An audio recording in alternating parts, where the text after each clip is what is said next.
దేవుని కృప ద్వారానే ఇక్కడ ఉన్నాం. నమ్ముతున్నారా మీరు? హల్లెలూయా చెప్పండి ఒకసారి. Very good. సో ఒక సంవత్సరం క్రితం, సరిగ్గా సంవత్సరం క్రితం బైబిల్ స్టడీ స్టార్ట్ చేసినప్పుడు చెల్లి సల్మాతోటి మొదలుపెట్టాం. మా మొదటి విశ్వాసి. మధ్యలో చాలామంది వచ్చారు, చాలామంది వెళ్ళారు. ఎవరు వచ్చినా ఎవరు వెళ్ళినా సరే అంతా దేవుని కృప. అవునా కదా? అసలు ఈ వావ్ చర్చ్ ఎందుకు స్టార్ట్ చేయాల్సి వచ్చింది? మొదటి ప్రశ్న. ఒక మంచి ప్రశ్న మంచి ఆలోచనని కలుగజేస్తుంది. మంచి ఆలోచన మానసిక సంఘర్షణని కలుగజేస్తుంది. ఒక మంచి మానసిక సంఘర్షణ ఒక మంచి విప్లవాన్ని తయారు చేస్తుంది. మనందరం విప్లవకారులను నేను నమ్ముతా ఉన్నాను. ఆమేన్. యేసుక్రీస్తు కంటే గొప్ప విప్లవకారుడు ఎవరున్నారు ఈ భూప్రపంచంలో? ఉన్నారు ఎవరన్నా? సో మీరందరూ విప్లవకారులను నేను నమ్ముతా ఉన్నాను. అవునా కదా? ఆమేన్ అని చెప్పండి గట్టిగా. ఆమేన్. అయితే ఈ వావ్ చర్చ్ అలాంటి విప్లవకారులను తయారు చేసే ఫ్యాక్టరీగా నిలబడాలి. ఈ వావ్ చర్చ్ ఎంతో మంది శిష్యులను తయారు చేసే ఫ్యాక్టరీగా నిలబడాలి. అసలు ఈ వావ్ చర్చ్ ఎందుకు స్టార్ట్ చేయాల్సి వచ్చింది? హైదరాబాద్లో సంఘాలు లేవా? హైదరాబాద్లో క్రైస్తవులు లేరా? అయితే నేను ఒక మాట అంటాను, మీకు కోపం రావచ్చు. హైదరాబాద్లో సంఘాలు లేవు, హైదరాబాద్లో క్రైస్తవులు లేరు. ఇక్కడ కూడా క్రైస్తవులు లేరు. క్రైస్తవులు అంటే ఎవరు క్రైస్తవులు అంటే? మనం క్రైస్తవులమా? కాదు. అపోస్తుల కార్యములు 11వ అధ్యాయం 26వ వచనం తీయండి. తొందరగా అందరూ. అపోస్తుల కార్యములు 11వ అధ్యాయము 26వ వచనం తీయండి.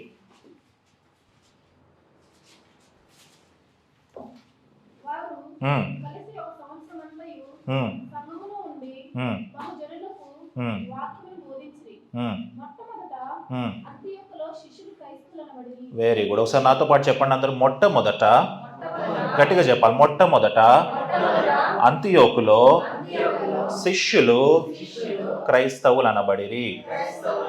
క్రైస్తవులు అంటే ఎవరు? గట్టిగా చెప్పాలి. మరి మీరు ఎంతమంది శిష్యులు? మీరు శిష్యులు కాకపోతే క్రైస్తవులు కాదు. క్రైస్తవులు అయ్యాక శిష్యులు ఎవరు? మొట్టమొదట అంతియోకులో శిష్యులను క్రైస్తవులు అన్నారు. అంటే ఒకరిని క్రైస్తవులుగా పిలువబడాలి. మహేష్ని నేను క్రైస్తవుడు అనాలి అంటే మహేష్ ముందు శిష్యుడు అవ్వాలి. ఏమవ్వాలి? ముందు మీరు శిష్యులు అయితేనే తర్వాత క్రైస్తవులు అవుతారు. ఇప్పుడు చెప్పండి, ఈ హైదరాబాద్ నగరంలో ఎంతమంది క్రైస్తవులు ఉన్నారు? ఎంతమంది క్రైస్తవులు ఉన్నారు? ఈ హైదరాబాద్ నగరంలో ఎన్ని సంఘాలు ఉన్నాయి? అయితే వావ్ చర్చ్కి దేవుడు ఒక వాగ్దానం ఇస్తూ ఉన్నాడు. ఒక్కసారి చూడండి, ఆదికాండం 1వ అధ్యాయం 28వ వచనం చదవండి. నేను ధ్యానిస్తూ ఉండగా, ప్రేయర్ చేసుకుంటా ఉండగా ఆదాముకి ఇచ్చిన వాగ్దానాన్ని దేవుడు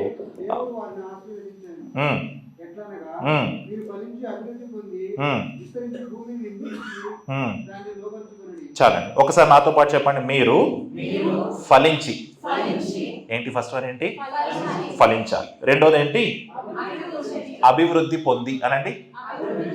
ఫస్ట్ ఏంటి? రెండోది. ఇప్పుడు మూడోది చూడండి, విస్తరించి అనండి. భూమిని నిండించాలి. 4 వాగ్దానాలు ఇచ్చాడు. 5వ వాగ్దానం కూడా ఉంది, దాన్ని లోపరుచుకోవాలి. మొదటి వాగ్దానం చెప్పండి. ఫలించి, అభివృద్ధి పొంది, విస్తరించి, భూమిని నిందించి, దానిని 5 వాగ్దానాలు ఇచ్చాడు. ఇది దేవుడు సృష్టిని మొదలుపెట్టినప్పుడు ఆదాముతో చేసిన వాగ్దానము. ఇదే వాగ్దానాన్ని నోవాహుకు కూడా ఇచ్చాడు దేవుడు. ఆదికాండము 9వ అధ్యాయం 1వ వచనం చూడండి ఒకసారి. ఆదికాండం 9వ అధ్యాయం 1వ వచనం చూడండి ఒకసారి.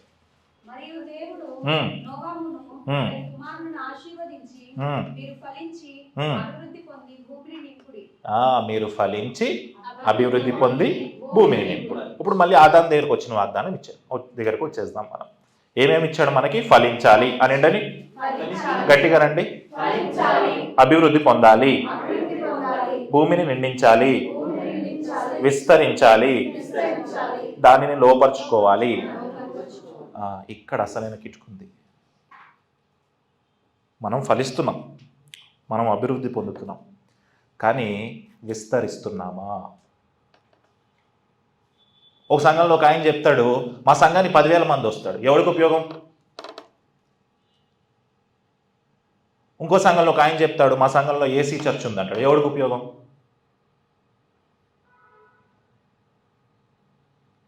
ఎవరికి ఉపయోగం? విస్తరించకపోతే ఎవరికి ఉపయోగం? అందుకే మీకు ఎప్పుడు నేను చెప్తా ఉంటాను, మీరు 3 సంవత్సరాలు మాత్రమే నా దగ్గరికి రావాలి. ఎన్ని సంవత్సరాలు? 3 సంవత్సరాలు. గడి చెప్పండి, 3 సంవత్సరాలు అనండి. 3 సంవత్సరాల తర్వాత మీరు బయటికి వెళ్ళిపోయి మీరు మీ సంఘాలు స్థాపించాలి. హల్లెలూయా. గట్టిగా చెప్పండి. ఒకవేళ 3 సంవత్సరాల తర్వాత మీరు బయటికి వెళ్ళకపోతే నేనే మిమ్మల్ని తరిమేస్తాను బయటికి. ఇదేమి విశ్వాసుల్ని లోబర్చుకొని ఇక్కడే ఒక ట్రాన్స్లో పెట్టి తల్లి సంఘం అనే కాన్సెప్ట్ లేదు. పౌలు ఎక్కడ చెప్పలేదు. ఎక్కడ ఉంది తల్లి సంఘం? ఉందా? లేదు. మనం ఇక్కడ ఒక 20 మందిగా ఉండొచ్చు, కానీ మీ అందరు నేను ఒక 20 సంఘాలుగా చూస్తా ఉన్నాను. ఆమేన్. ఒక్కొక్కరు బయటికి వెళ్ళి విస్తరించా. ఒక 10,000 మందిని నువ్వు తీసుకొచ్చి కొన్ని సంవత్సరాలుగా అదే సంఘంలో నిలబెట్టి అదే సంఘంలో వాళ్ళని బానిసలుగా కూర్చోబెడుతూ దేవుడు ఆదాము చేసిన వాగ్దానాన్ని మర్చిపోయా. ఎందుకు క్రైస్తవ్యం విస్తరించట్లేదు? ఎందుకు క్రైస్తవ్యం నార్త్ ఇండియాకి వెళ్ళట్లేదు? ఎందుకు క్రైస్తవ్యం సౌదీ అరేబియా దేశానికి వెళ్ళట్లేదు? ఎందుకు క్రైస్తవ్యం దుబాయ్ దేశానికి వెళ్ళట్లేదు? ఎందుకు క్రైస్తవ్యం మిడిల్ ఈస్ట్, చైనా లాంటి కమ్యూనిస్ట్ దేశాలకు వెళ్ళట్లేదు? రష్యా లాంటి కమ్యూనిస్ట్ దేశాలకు వెళ్ళట్లేదు? అంటే ఏం మర్చిపోయాం మనము? ప్రాముఖ్యమైన వాగ్దానం మర్చిపోయాం. ఏంటి? విస్తరించాలి. విస్తరించాలి అనండి ఒకసారి. విస్తరిస్తున్నారా? శిష్యులుగా తయారవుతున్నారా? అయితే నేను నమ్ముతా ఉన్నాను, ఇంకో 3 సంవత్సరాల తర్వాత వావ్ చర్చ్ విస్తరించబోతా ఉంది. మెల్లగా చెప్తున్నారు. ఇదిగో మీ అందరూ ఒక్కొక్క సంఘంగా ఏర్పడాలి. మీరందరూ బయటికి వెళ్ళి మీరందరూ బైబిల్ స్టడీలు స్టార్ట్ చేయాలి. మీరందరూ బయటికి వెళ్ళి మీరు విస్తరించి మీరందరూ ఒక్కొక్క సంఘంగా ఏర్పడాలి. దానికి మీరు వావ్ సంఘం అని పెట్టుకోకపోయినా పర్వాలేదు. సల్మా ఇంటర్నేషనల్ మినిస్ట్రీస్ అని పెట్టుకున్నా నాకు ఇబ్బంది ఏం లేదు. శ్రావణి ఇంటర్నేషనల్ మినిస్ట్రీస్ అని పెట్టుకున్నా నాకు ఇబ్బంది ఏం లేదు. కానీ దేవుడు మనకిచ్చిన ప్రాముఖ్యమైన వాగ్దానము విస్తరించాలి. అలాగా క్రైస్తవ మిషనరీలు విస్తరించారు కాబట్టి ఈరోజు క్రైస్తవం భారతదేశానికి వచ్చింది. ఇది నా తల్లిగారు చెప్తా ఉన్నారు యోసేపు గురించి. యోసేపు ప్రైమ్ మినిస్టర్గా ఉన్నప్పుడు ఆయన తెచ్చిన పాలసీస్ వల్ల 7 సంవత్సరాలు కరువు వచ్చినా సరే 7 సంవత్సరాలు వాళ్ళకి సమృద్ధిగా ధాన్యం ఉందంట. ఆ కాలంలో ఐగుప్తు దేశము ప్రపంచ దేశాల్లో అన్నిటికంటే కూడా ధనవంతమైన దేశం అంట. ఎవరి వల్ల అంటే యోసేపు వల్ల. ఎవరి వల్ల?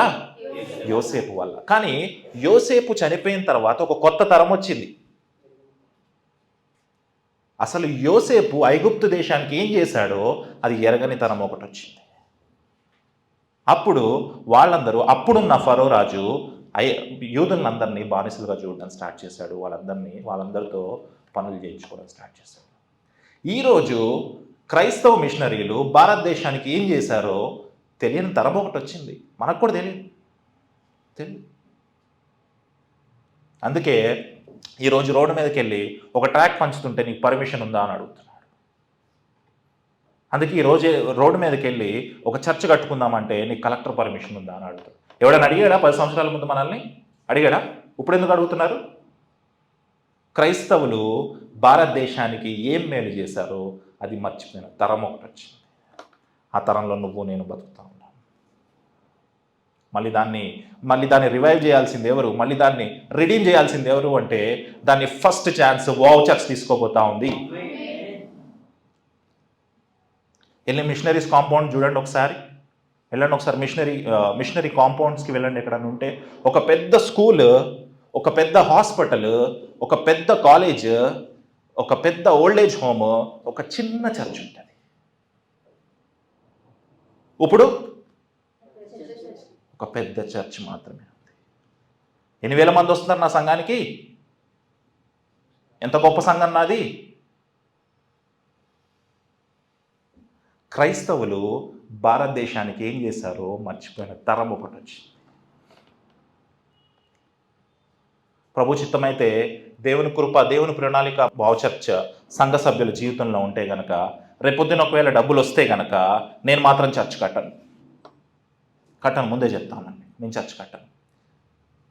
అవకాశం ఉంటే ఆ డబ్బులతోటి హాస్పిటల్ కానీ ఓల్డ్ ఏజ్ హోమ్ కానీ కడతాను, లేదా మిషనరీ స్కూల్ కానీ కడతాను. మిషనరీలు ఈ దేశానికి చేసిన సేవ ఏంటో మర్చిపోయిన తరం ఒకటి వచ్చింది, మనం కూడా మర్చిపోయాం.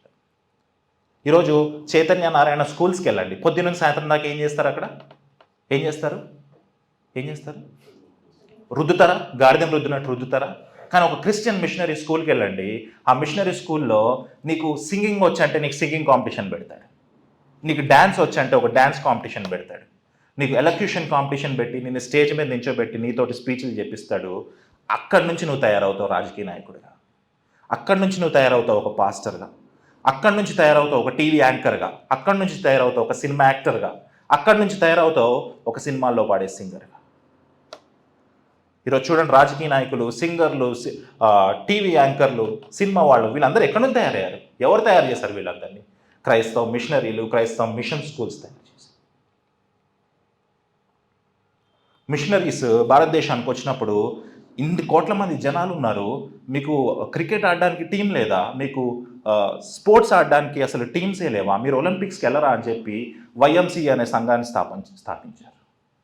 ఒకసారి సికింద్రాబాద్ వైఎంసీఏకి వెళ్ళండి, వైఎంసీఏలో అన్ని రకాల స్పోర్ట్స్ నేర్పిస్తూ ఉంటారు. ఆ స్పోర్ట్స్ ద్వారా మన భారతదేశ ప్రజల్ని ఒలింపిక్స్కి పంపిస్తారు, క్రికెట్ టీంకి పంపిస్తారు.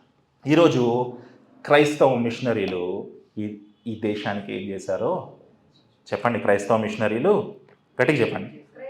క్రైస్తవ మిషనరీలు ఇంకా గట్టిగా చెప్పాలి. ఈ దేశానికి ఏం చేశారు? మర్చిపోయిన తరంలో మేమున్నాం. ఉన్నాం. ఎంతసేపు ఆదివారం పొద్దున్న మొదలు పెడితే సాయంత్రం వరకు యూత్ మీటింగ్లు అని పెడతారు, చేతులు ఎత్తారు, ఆరాధన చేస్తారు. ఏంటిది? దీనికోసం దేవుడు పిలిచాడు. మొన్న ఇలాగే నేను మాట్లాడుతూ ఉన్నా, మిషన్ వర్క్ గురించి మాట్లాడుతూ ఉంటే ఒక తమ్ముడు వచ్చి, అన్న మిషన్ వర్క్ అంటే ఏంటన్నా, ఎలా చేయాలన్నా మిషన్ వర్క్ అన్నాడు. రోడ్డు మీద ఒక ఇద్దరు దెబ్బలాడుకుంటున్నారు అనుకోండి, మధ్యలోకి వెళ్ళు, ఆపు, వాళ్ళిద్దరిని దెబ్బలాడకుండా చేయి, అదే మిషన్ వర్క్ అని చెప్పి. ఏమో రేపు ఆ దెబ్బలాట ఎంత దూరం వెళ్తుందో, ఒకరినొకరిని చంపే వరకు వెళ్తుందో, ఒక క్రైస్తవుడుగా నువ్వు వెళ్ళి దాన్ని ఆపావు, అదే మిషన్ వర్క్. అదే మిషన్ వర్క్. ఏం జరిగిందంటే క్రైస్తవులు ఈ దేశానికి ఏం చేశారో మర్చిపోయిన ఒక తరం వచ్చేసింది. మనకు కూడా మర్చిపోయి ఉన్నాం. మొదటి ప్రశ్న, అసలు వావ్ చర్చ్ ఎందుకు స్టార్ట్ చేసామంటే దీన్ని మళ్ళీ రీడీమ్ చేయడం కొరకే స్టార్ట్ చేసాం. రెండో ప్రశ్న ఏంటంటే డబ్బుల కోసం సేవ స్టార్ట్ చేశారు.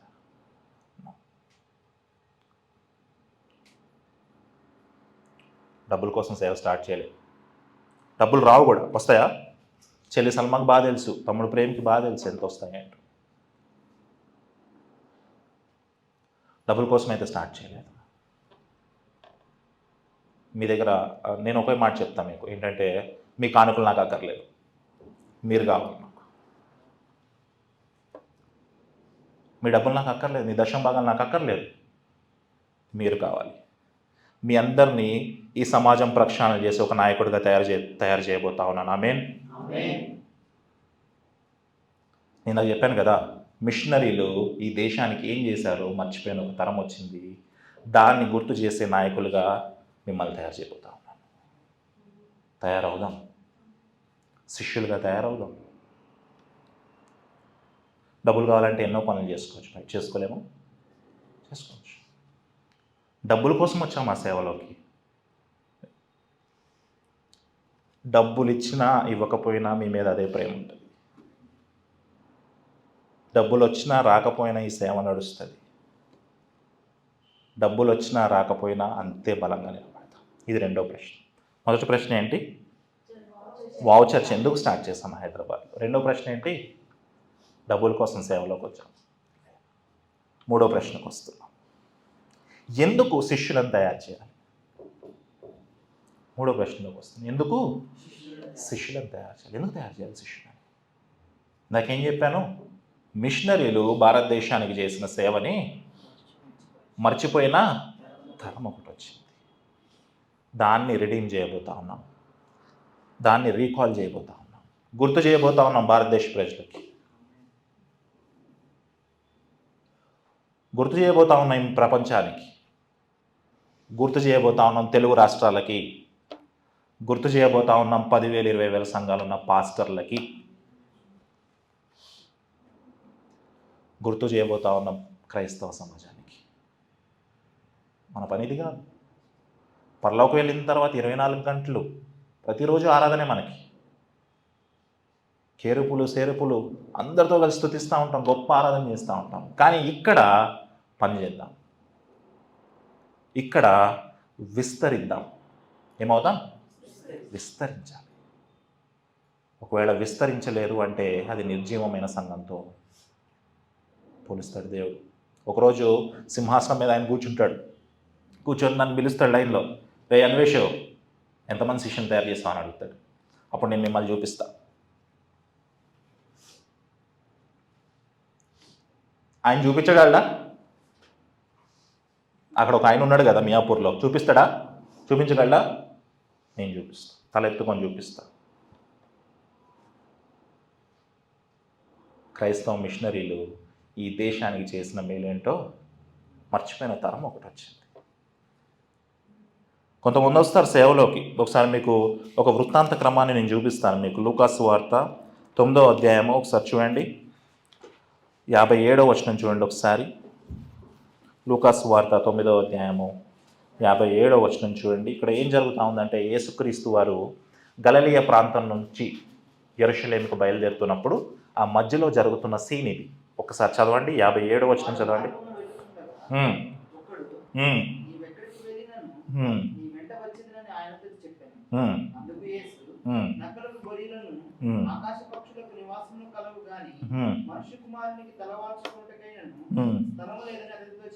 Very good. ఇక్కడ సీన్ ఏం జరుగుతూ ఉందంటే ఒకసారి చూడండి, అందరు చూడండి. ఏం జరుగుతూ ఉందంటే, యేసుక్రీస్తు గలిలయ ప్రాంతం నుంచి యెరూషలేం ప్రాంతానికి వెళ్తున్నాడు. ఎక్కడి నుంచి ఎక్కడికి? గలిలయ నుంచి, చెప్పండి, గలిలయ నుంచి యెరూషలేంకి వెళ్తూ ఉన్నప్పుడు మధ్యలో సమరయల గ్రామం వచ్చింది. సమరయల గ్రామం దగ్గరికి ఆయన వెళ్ళాడు. వాళ్ళు చేర్చుకోలేకపోతే సర్లే మనం వెళ్ళిపోదాంలే అని వెళ్ళిపోతూ ఉన్నప్పుడు ఆయన జర్నీ చేస్తూ ఉన్నాడు శిష్యులతోటి. ఇంతలోకి ఒక వ్యక్తి ఆయన దగ్గరికే వచ్చాడు. వచ్చి ఆయనతోటి ఏమన్నాడు, నీవెక్కడికి వెళ్ళినను నీ వెంట వచ్చేదనని ఆయనతో చెప్పాను. ఓకే. ఒక ఆయన వచ్చి, యేసుక్రీస్తు గారు మీరు గొప్ప విప్లవకారంట కదా, మీరు ఎక్కడికి వెళ్తే మీతో పాటు నేను వస్తా అన్నాడు. అందుకు ఆయన రమ్మన్నాడా వద్దన్నాడా? రమ్మనలేదు, వద్దనలేదు, కవిత్వం చెప్పాడు. చదవండి ఒకసారి ఆ కవిత్వం ఏంటో.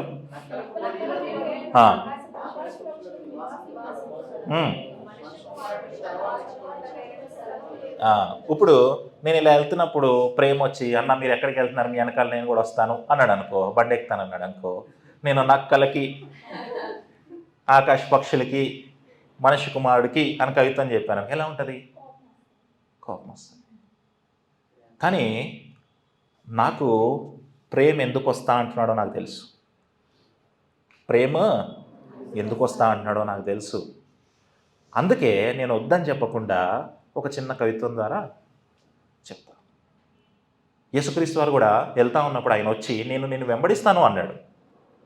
ఆ వెంబడిస్తా అన్న వ్యక్తి ఎందుకు వెంబడిస్తా అన్నాడో యేసుక్రీస్తుకు తెలుసు. ఈరోజు ఈ అన్వేష్ లాంటి వాళ్ళు చాలామంది వెంబడిస్తున్నారు దేవుణ్ణి. ఎందుకు వెంబడిస్తున్నారు తెలుసా? ఎందుకు?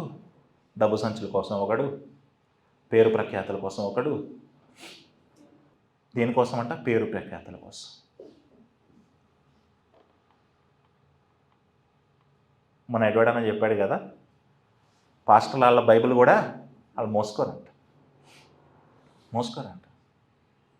ఒకసారి పిఎస్ స్వామి గారు ఇంకో పాస్టర్ గారు ఎక్కడో పిలిస్తే నైట్ 5ంటికే లేపేసాడంట పాస్టర్ గారు. పిలిచిన పాస్టర్ గారు పిఎస్ స్వామి గారిని లేపేశాడంట. ఎడ్వడన్న చెప్పిన వృత్తాంతకం ఇది. లేపేసి, ఏంటండి ఇంత పొద్దున్నే లేపారంటే, ఇక్కడ బాత్రూమ్ లేదండి, మనం బయటికి వెళ్ళాలి, బహిర్భూమికి వెళ్ళాలంటే బయటికి వెళ్ళాలని చెప్పాడంట. సరే పదండి అని చెప్పి బయలుదేరి పిఎస్ స్వామి గారు ఆ పాస్టర్ గారిని అడిగాడంట. అడిగితే ఏమని అడిగాడంటే, మరి మనం బయటకు వెళ్తాం కదా, చెంబులు నీళ్లు కావాలి కదా అంటే, అవసరం లేదు పదండి వెళ్దాము అన్నాడంట. పాస్టర్ గారు ఏమనుకుంటున్నాడంట, చెరువు గట్టు దగ్గరికి వెళ్తారేమో అనుకుంటున్నాడు. వెళ్తా ఉన్నారు ఎంతసేపటికి చెరువు గట్టు రావట్లేదు. ఒక ప్రాంతం దగ్గర బ్రదర్ ఇక్కడే అన్నాడంట ఆయన. అంటే పాస్టర్ గారికి డౌట్ వచ్చి అదేంటంటే నీళ్ళు లేవు కదా అంటే, మా జూనియర్ పాస్టర్ ఉన్నాడండి వెనకాల తీసుకొస్తాడు నీళ్ళు అన్నాడంట. ఒకడు ఇలా చెంబులు పట్టుకొని ఇలా పట్టుకొస్తున్నాడంట.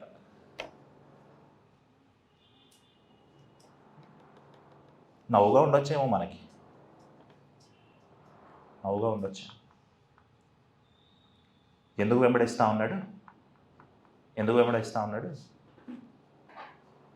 మరి మనం శిష్యులుగా తయారవ్వాలన్నాం కదా, ఎందుకు తయారవ్వాలి శిష్యులుగా?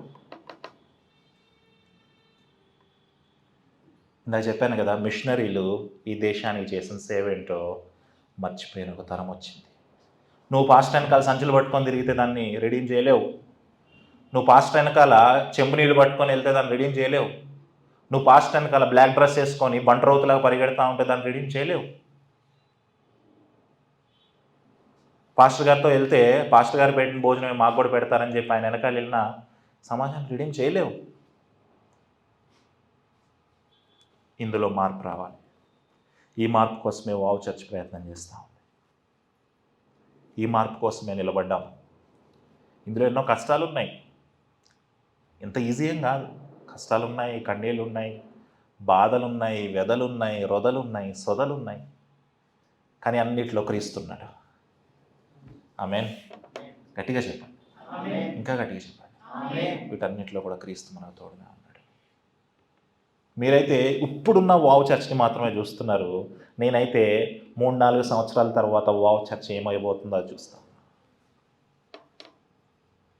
ఉన్నాను. నేను గొప్ప గొప్ప దర్శనం చూస్తూ ఉన్నాను. నేను ఒకవేళ ఇక్కడున్న మనం 20 మంది 10,000 మంది కావచ్చు, 20,000 మంది కావచ్చు.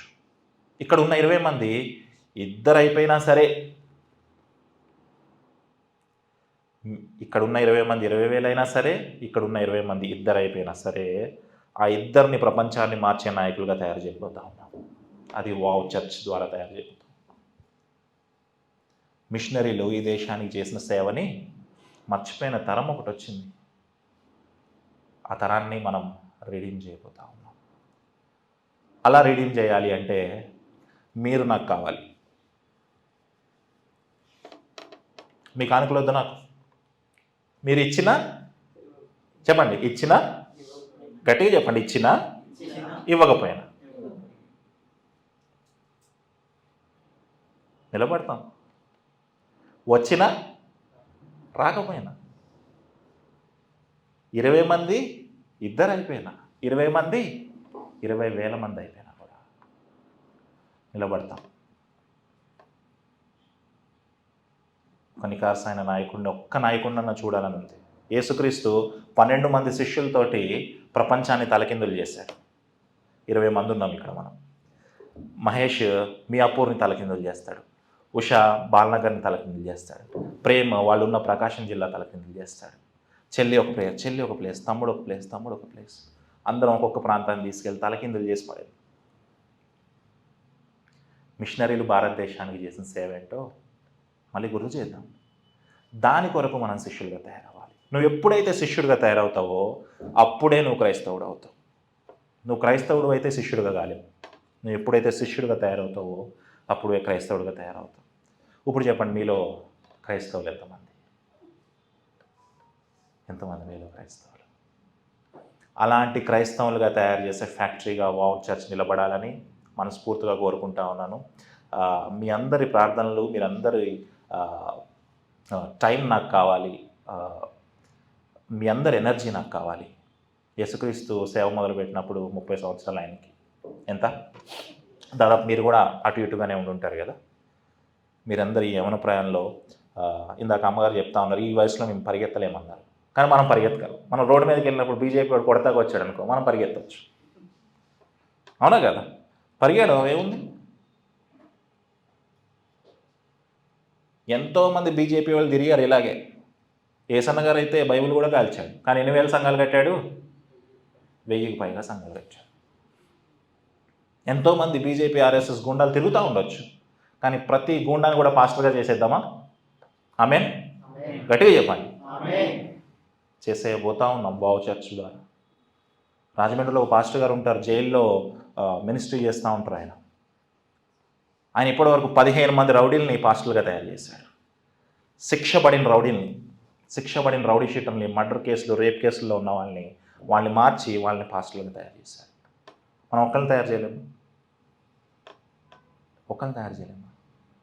తయారు చేయొచ్చు, మన చేతిలో ఉంది. దానికంటే ముందు మనం ఏం నేర్చుకోవాలంటే, పదే మాట ఎందుకు చెప్తున్నా గుర్తెచ్చుకోండి, మిషనరీలు భారతదేశానికి చేసిన సేవ మనం మర్చిపోయాం. సేవ యొక్క అర్థాన్ని మనం మర్చిపోయాం. సేవ యొక్క తాత్పర్యాన్ని మనం మర్చిపోయాం. సేవ యొక్క భావాన్ని మనం మర్చిపోయాం. సేవ యొక్క అనుభవాన్ని మనం మర్చిపోయాం. చాలా కరాఖండిగా నేను చెప్తా ఉన్నాను, పాటల కోసం, వర్షిప్ కోసం అయితే ఇది ప్లేస్ కాదు. శిష్యులుగా తయారవడం కోసమే ఇది ప్లేస్. అలాంటి ప్లేస్లో నన్ను యేసుక్రీస్తు నిలబెట్టును గాక. ఆమేన్.